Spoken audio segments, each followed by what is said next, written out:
We've talked about it before. Who determines what's normal? And how do we know what's sane?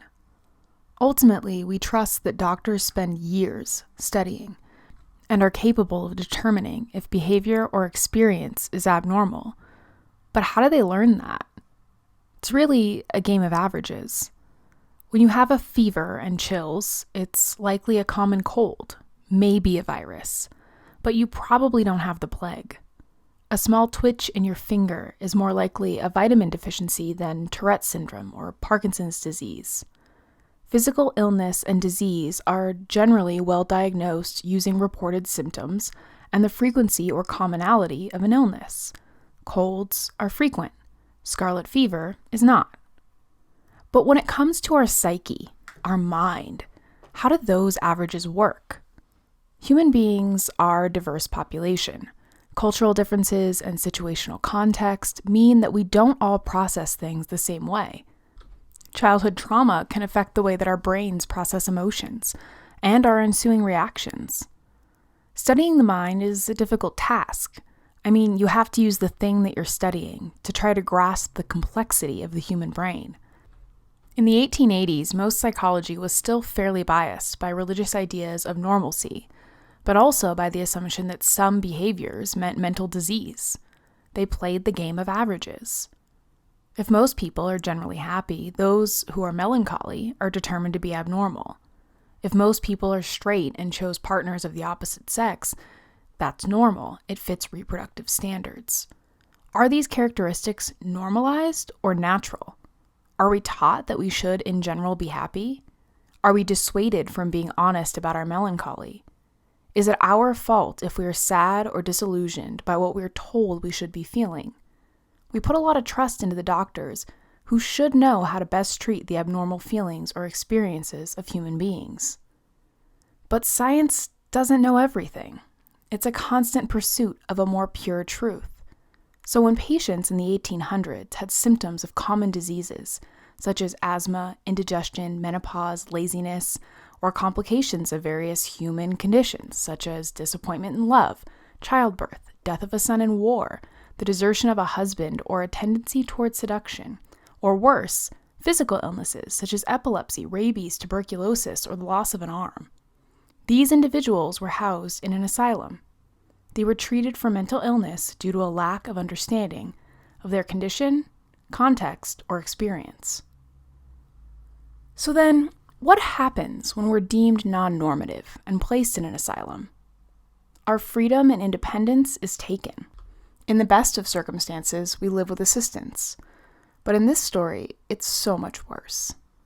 An overcrowded hospital built for 250 is holding 10 times that, and forcibly closed nearly 50 years later due to poor patient treatment. This hospital is famous for being the home to a trusted doctor, a pioneer in his field. This man was celebrated for his innovative treatment. The procedure was simple. They took a part of your mind. He was the creator of the lobotomy. What happens when someone takes the very organ that makes you, you? What parts of your psyche are they removing? How will this affect your memory, your emotions? Is it not illogical to take a part of the mass of neurons that, when fired, create and store all that we have ever known about the human experience?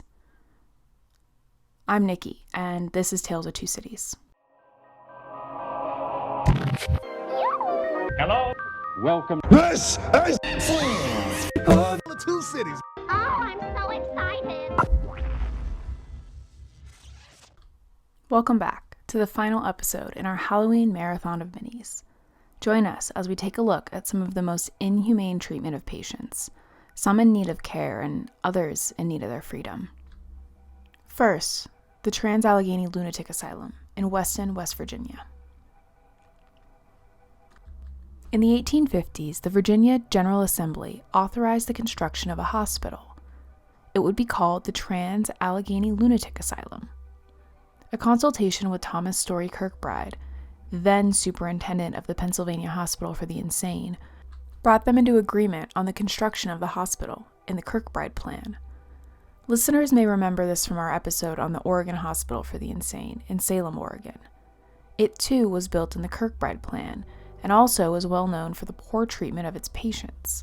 Most prominently, 5,000 copper canisters of unknown human cremains that had been kept in the basement for decades. Head back to our episode and dare to look inside for more on that. The Kirkbride plan was designed with an intention to heal the mentally ill. The exposure to natural light and circulation were believed to be critical in their healing. The bat-wing structure sprawled the wings of the hospital out in both directions, staggering them towards a main central piece. Kirkbride had based this on the philosophy of moral treatment and environmental determinism. Should you treat them well in the right space, fit for healing, they would heal. The long, narrow buildings were typically 8 wings, meant to accommodate about 250 patients. Kirkbride also guided that each wing would be a separate ward, containing its own comfortably furnished parlor, bathroom, clothes room, and infirmary. Patient rooms were meant to have high ceilings. Kirkbride suggested 12 feet, and they were meant to only hold a single patient. The wings were staggered as so, to ensure light and fresh air. The long, narrow building did not have windowless rooms. It was also intended to provide patients with privacy and comfort. The asylum was designed in a Gothic Revival and Tudor Revival style, as designed by Richard Snowden Andrews, an architect in Baltimore, and it probably doesn't help with how creepy it looks. Construction began on the site in Weston in 1858 with prison labor. A local newspaper reported 7 convicted Negroes as the first to arrive and work on the project. Construction was abruptly interrupted by the outbreak of the American Civil War in 1861. Following Virginia's secession from the United States, they demanded the return of the hospital's unused construction funds for its own defense. Before that could happen, the 7th Ohio Volunteer Infantry seized the money from the bank and delivered it to Wheeling, in what is now West Virginia. Quickly, the money was used to establish the reorganized government of Virginia, which sided with the northern states during the war.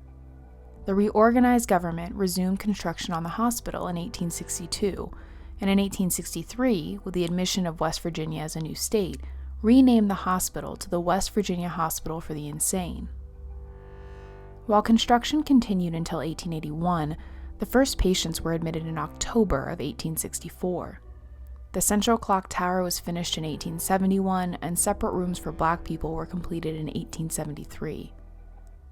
The hospital was massive, including a farm, dairy, waterworks, and cemetery on the 666 acres, with the intention of being self-sufficient.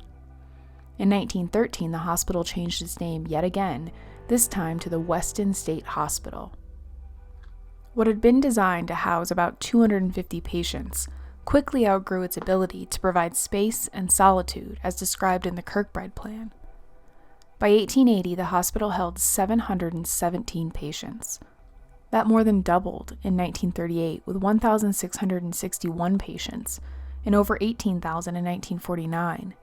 Its peak was in the 1950s with 2,600 patients in a severely overcrowded condition. In the 1880s, diagnosis of mental illness skyrocketed. Soon, the hospital had more than 3 times the number of patients it was constructed to treat. Rooms meant for one person were crowded with 3, 4, and sometimes 5 patients. The dairy and farm could not sustain the number of patients either, and soon some patients began to starve. A 1938 report surveyed those housed in the hospital as being epileptics, alcoholics, drug addicts, and non-educable mental defectives, and the hospital held 6 times the capacity of the building. Of course, we now know that each of these conditions requires different treatments. Those with epilepsy do not necessarily need to be in a treatment center. Those with drug and alcohol dependency need a particular type of treatment, while non-educable mental defectives likely refers to neurologically diverse individuals that we now recognize are not uneducable, but simply different. Though without the proper staffing for these patients, they were often running wild and unable to be controlled by the orderlies. By 1949, the Charleston Gazette, a West Virginia newspaper, was conducting a report. A series of articles released in 1949 found poor sanitation and insufficient furniture. Patients were sleeping on the floors in their rooms. There was no light or heat in much of the complex, and by comparison, another wing, rebuilt after a fire was started by a patient in 1935, was luxurious. Windows intended to bring bright natural light were now filthy with grime, wallpaper peeled where patients had not yet ripped it off. Under fire by the public and recognizing the overcrowding issue, the state of West Virginia and Walter Freeman began the West Virginia Lobotomy Project in the early 1950s. Walter Freeman was born in 1895 and raised in Philadelphia by his parents. His grandfather, William Williams Keene, was a well-known Civil War surgeon, and his father was also a successful doctor. Freeman attended Yale in 1912 and moved to study neurology at the University of Pennsylvania Medical School. While he attended, he applied for a position in Philadelphia, but was rejected. So he relocated to Washington, D.C. and started practicing neurology. He was the first in the city and began working directly at St. Elizabeth's Hospital. It was here that he experienced patients in pain and their suffering, which is what motivated him to complete his doctorate in neuropathology before securing a position at George Washington University as the head of the neurology department. With his expertise and having followed both psychiatrist Gottlieb Burckhardt and neurologist Ega Moniz, he began to identify an existing procedure for which he would become well known. Dr. Walter Freeman is known as the father of the lobotomy, pioneering and performing the ice pick lobotomy. While it was believed to have been a means of calming a patient, truly this procedure left the patient drooling and permanently brain damaged. In the 1930s, Freeman enlisted friend James Watts to help him as he directed him to perform the first lobotomy on a housewife in Topeka, Kansas, Miss Alice Hood Hammett. Within 2 months, the two had performed lobotomies on 20 patients and claimed that 63% of the patients were better, 24 were unchanged, and only 14% were worse after surgery. After 10 years of performing lobotomies, Freeman heard of a doctor in Italy operating through patients' eye sockets rather than drilling through the skull. Freeman formulated the new procedure called the transorbital lobotomy, also known as the ice pick lobotomy. The procedure began by inserting a metal pick into the corner of each eye socket, hammering through the thin bone with a mallet, and moving it back and forth, severing connections to the prefrontal cortex in the frontal lobes. The new treatment did not require a neurosurgeon and could be performed without anesthesia by using electroconvulsive therapy to induce a seizure. This allowed the procedure to be practiced in many psychiatric hospitals that were overpopulated and understaffed. They didn't need a surgeon, and they didn't need an operating room. By the time that Freeman was working with patients at Weston State Hospital, Watts had abandoned the partnership, feeling that he had overused the procedure and finding it cruel. Freeman was on a spree. He went on a national tour, visiting mental institutions, performing lobotomies, and teaching staff the methods. He charged $25 per procedure. Freeman famously performed a lobotomy on Rosemary Kennedy, John F. Kennedy's sister, which left her with severe mental and physical disability. After 4 decades, he had personally performed as many as 4,000 lobotomies in 23 states, of which 2,500 had been with his ice pick method. It's reported that up to 40% of his lobotomy patients had been gay individuals who were lobotomized in attempts to change their homosexual orientation. In February 1967, Freeman performed his final surgery on Helen Mortensen. Mortensen was a long-term patient, having already had 2 lobotomies. This third killed her. She suffered from cerebral hemorrhage. It wasn't uncommon. As many as 100 of his patients had also suffered from the same fate, but it was Helen's death that finally banned him from further surgery. During this time performing lobotomies, he never wore gloves or a mask. His patients often had to relearn how to eat or use the bathroom. Relapses were common, and some people never recovered. About 15% died from the procedure. In one chilling case, a patient at Cherokee Mental Health Institute died when he stopped during the procedure to take a photo, and the instrument went too deep into the patient's brain. He also lobotomized 19 minors, including a 4-year-old. His procedure became a popular tactic for dealing with overcrowding and understaffing at Weston. In a single 2-week period in the 1950s, one doctor performed 228 ice pick lobotomies. Other methods of treatment included ice water baths, bloodletting, insulin coma therapy, confinement cribs or worse, cages, and electroshock therapy. And remember, some of the recorded reasons for institutionalization included asthma, epilepsy, rabies, tuberculosis, vicious vices in early life, seduction, egotism, bad whiskey, indigestion, doubt about a mother's ancestors, loss of an arm, change of life, menstrual derangement, childbirth, disappointed love, death of sons in war, domestic trouble, laziness, reading too many novels, masturbation, fits, and desertion of husband. In the early years, it was not difficult to have someone committed. Angry husbands or other family members could claim that a woman was experiencing menstrual derangement. A woman experiencing the grief of her dead son could easily be committed. And in later years, others would receive money for dropping off potential patients. No questions asked. Nothing improved at Weston. Reports of suicides, rapes, and murders were common. Patients were whipped, shackled to walls, immersed in ice water, and tortured. By the 1980s, the population of the hospital had drastically decreased due to changes in the treatment of mental illness and the diagnosis of mental illness. Though the poor patient conditions remained. Patients who could not be controlled were often locked in cages like animals. In 1986, then-Governor Arch Moore announced plans to build a new facility elsewhere and convert the hospital to a prison. Some would argue that it already was a prison in the century that it had been mistreating patients. Ultimately, though, the new hospital, the William R. Sharp Jr. Hospital, was built in Weston, and the old Weston State Hospital was closed in May of 1999.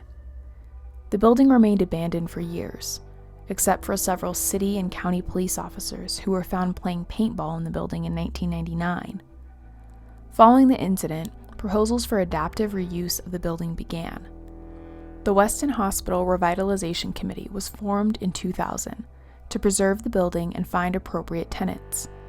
By 2004, 3 museums had been opened in the main hospital building. One on military history, one on toys, and one on mental health.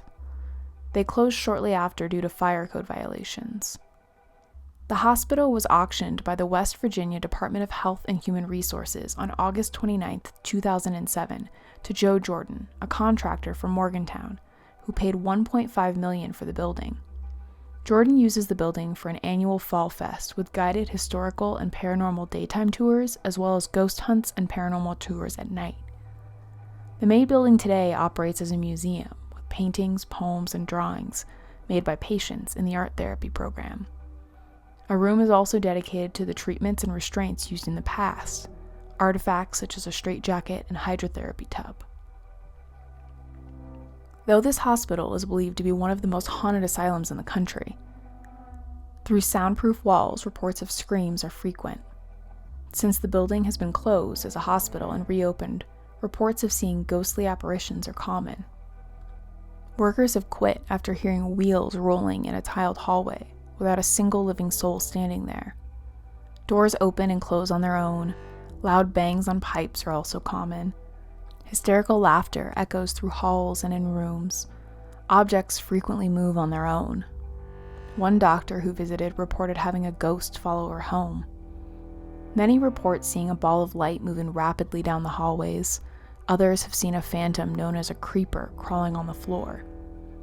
A ghost by the name of Ruth is said to hate men when she was alive and used to throw things at them. She reportedly continues doing this in death. A recording device captured an apparition saying "Get out" in Ward 2, where 2 patients had committed suicide and another had been stabbed to death.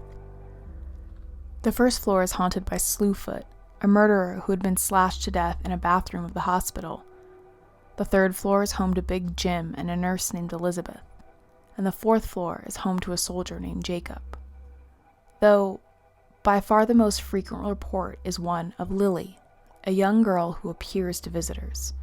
She looks to be about 9 and always wears a white dress.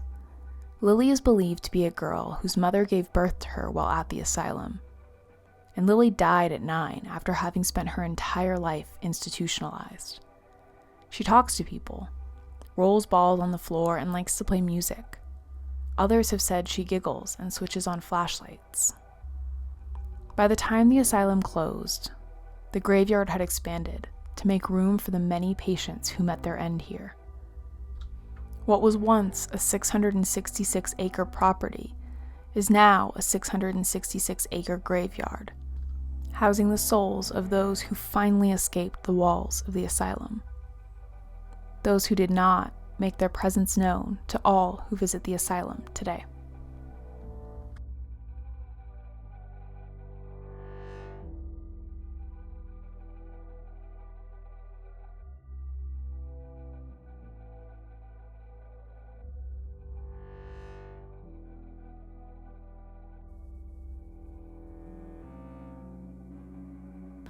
Waverly Sanitorium was set apart from the rest of Kentucky.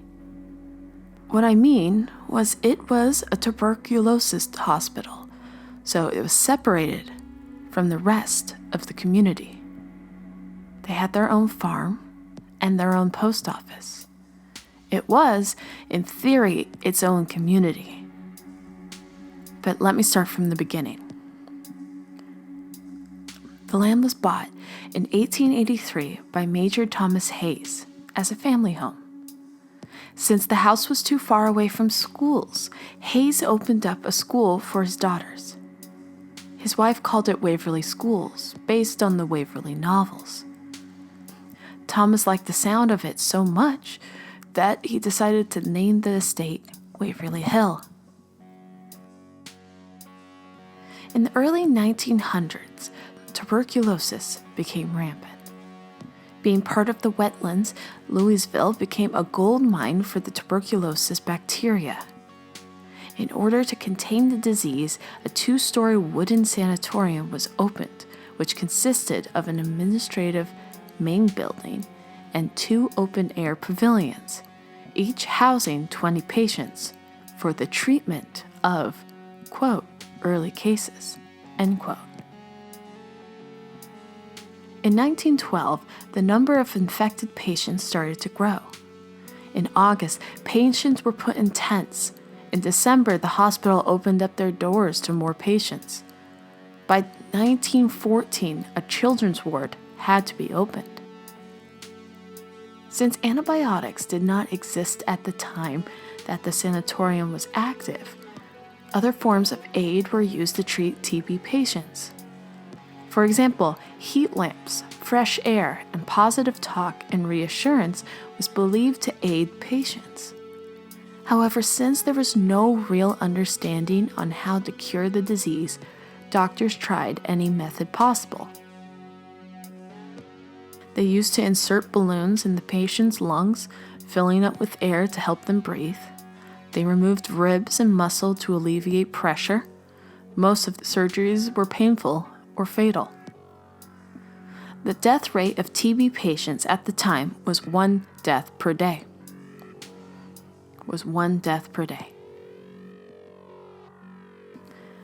The death count started to pile up, reaching about 8,000 deaths. In order to keep morale high, because that did have a determining factor of said deaths, the facility transformed the first floor into a tunnel for the workers of the sanatorium to move and disperse the dead. The corridor is 500 feet to the bottom of the hill and has a set of stairs on one side. And on the other side, there was a cart that transported supplies and bodies.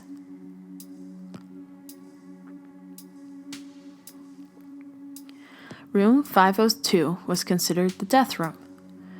Following from the issues of low morale, the staff became despondent from the rotating door of patients. Healthy people came in and left in caskets. According to local legend, The staff were shocked to see the hanging of the head nurse from a light fixture.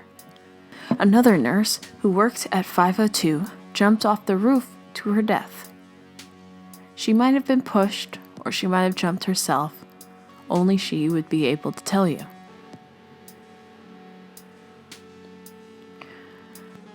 The sanatorium closed its doors after the invention of streptomycin in 1943 and stood vacant for a long period of time.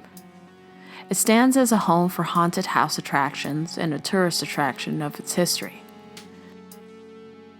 Visitors have come to see the nearly vacant lot and learn more about the Kentucky lore. What they don't account for are the ghosts. This was an account from the Louisville Ghost Hunters Society. When they visited Waverly Hills, they found an abandoned kitchen. Things were broken, thrown aside, and left in shambles. Something you would expect in an abandoned building. Just before they left a room to check the other, they heard footsteps. They heard this door swing shut, and they started smelling baking bread. No one else was with them.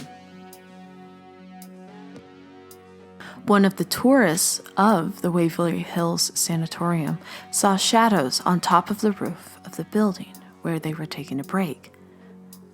He and his friends became scared and ran down to the ground floor. As they ran, they were pursued by a series of slamming doors and mysterious footprints coming from nowhere. Some believe there is a ghost of an elderly woman who roams the hospital, moaning and bleeding from her chained hands and feet.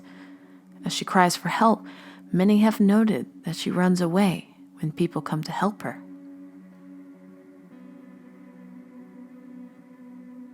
One of the most famous ghosts is Timmy. Timmy was around 6 or 7 when he died in the hospital. He wanders the hallways trying to find the youth he never got to experience. Visitors bring balls for him, and many see the balls moving on their own. Here is a clip of the 2 ghost hunters from BuzzFeed interacting with Timmy. As you hear the ball bounce, listen for the ball to bounce again after it stops for the first time. All right, Timmy, I'm throwing the ball down. You ready? All right.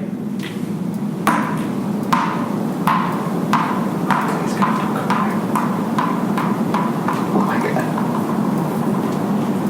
No. Dude, there's like...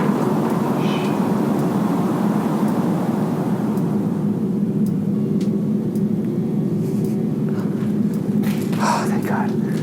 I think we're good. Gee, it bounced a few extra times, though. Did you hear that? Do you think it bounced? I thought it bounced a couple extra times, but I thought it was just my mind playing tricks on me. It sounded like it stopped and then it bounced a little more. Oh my God. No. Dude, there's like... I don't know if that means ghost, but... Let's walk down and find the ball. The last school I want to tell you about is the Creeper. If you are roaming the hallways and have a grim feeling of doom, you might be followed by the Creeper. It is a dark entity that crawls along the floors and the walls of the sanatorium. There is a discrepancy of what it could be. Some believe that it's a human spirit that has been twisted by the trauma of death. Others believe it's a demon. However, it follows you and fills you with dread.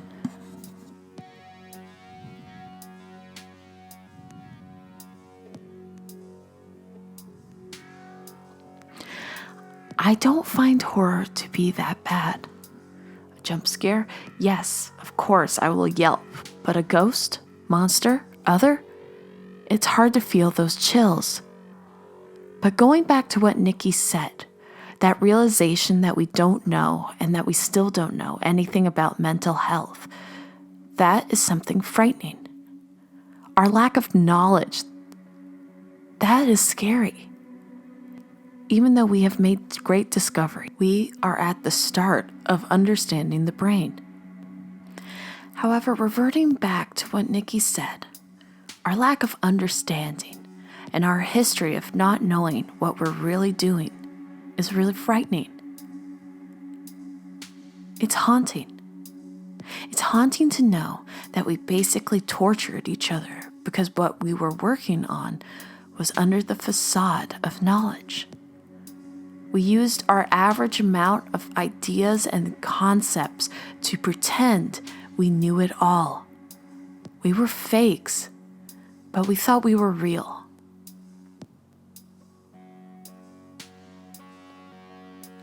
We thought we were helping, but instead we were making it worse. Patients were tortured and people were killed. Electroshock therapy and experimental treatments led to the many deaths of people. But the most haunting thing about it, we were trying to help. We were torturing others with a smile on our face. We had no idea what we were doing, and we still don't. Our kindness caused torture, and we were happy to do that. So that concept in general is what I find true horror to be. Just think about that. If you enjoyed this episode, please rate, review, and subscribe to us on your podcast device. We are also on Spotify and Stitcher, so please join us there too. If you want to have more than just free stuff, check out our Patreon. Nikki and I create special episodes for the one-time fee of $5. We also offer merch, shoutouts, and other deals as well. If you want to represent us, please check out our merch store on TeePublic. We have added more fun things for our relaunch, and we believe that you're going to love them. We will model our favorite items once a week throughout this month. We offer many exclusive Tales of Two Cities items as well as other items from all over the world. If you want to talk, write to us on Twitter, Instagram, Facebook, and on our email at talesofthe2citiespodcast@gmail.com. We love to hear from you, and we generally love telling your stories on our podcast as well. But, and above all, thank you, and have a great Halloween.